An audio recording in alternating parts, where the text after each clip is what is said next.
now to simplification of our transaction. Okay, from top, credit brought forward remain 13,000. Today's sales, we made we billed a patient now for 9,000 naira. Today's sales is now 9,000 naira, and you can see it's showing under private 9,000 naira. Let's continue. Okay, total expected, this is it now. You see 13,000 plus 9,000 giving you 22,000. So all the money you are expecting today, both the credit, if all your credit,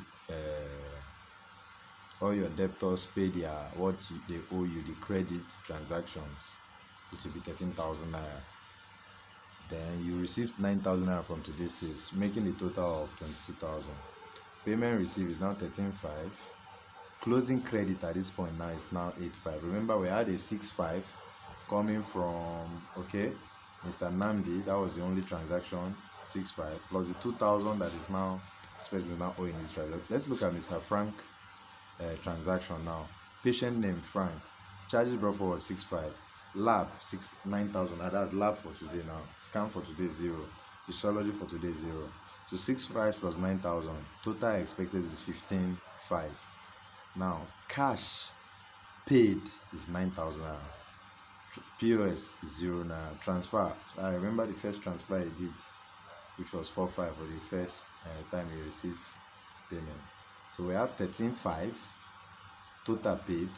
So when you take away that 13,500 from 15,500, you have 2,000 naira balance owed. So that is the effect of the transaction we just did now on the dashboard. And this is viewable both at the receptionist desk, the admin desk as well, and all that. Okay, so billing patient,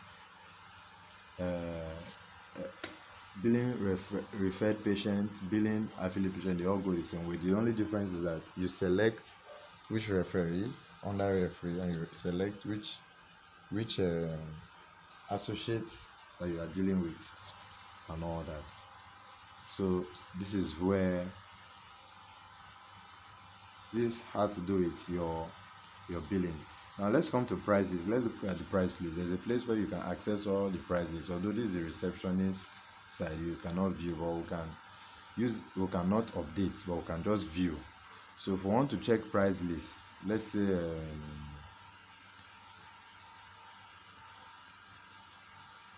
we want to check for HIV. We say search immunology. Okay, see HIV1, see their prices. So this enable you to check prices.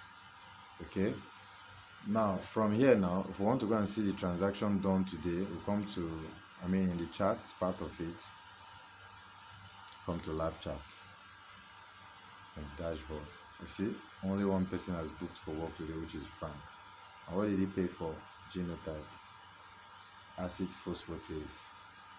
And you can see you can't print this result as this customer still owes 2,000 naira. So even if we update this, we are not going to be able to print it until we update it and all that.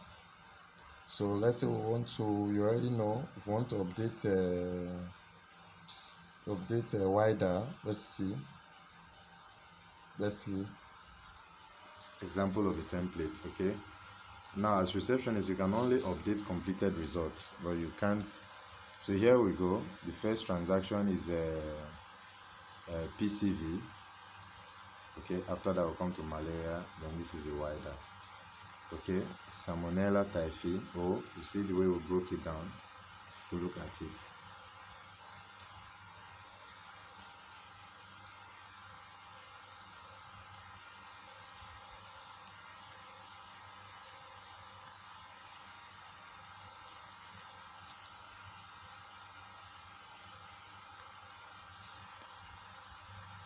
Okay, this is how it goes.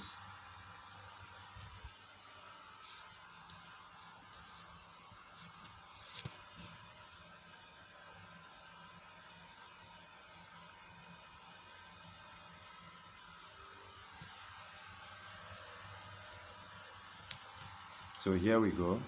Here you can select whether the result is completed or not yet completed, and you can say update.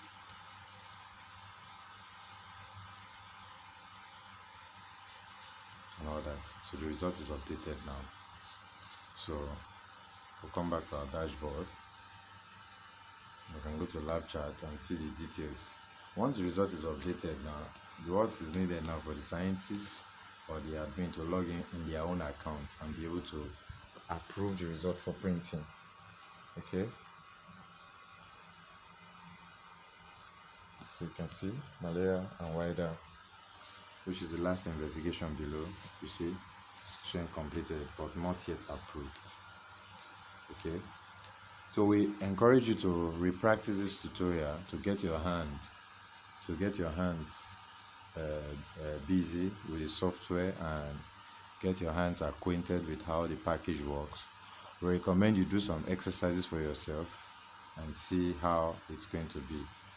Thank you very much.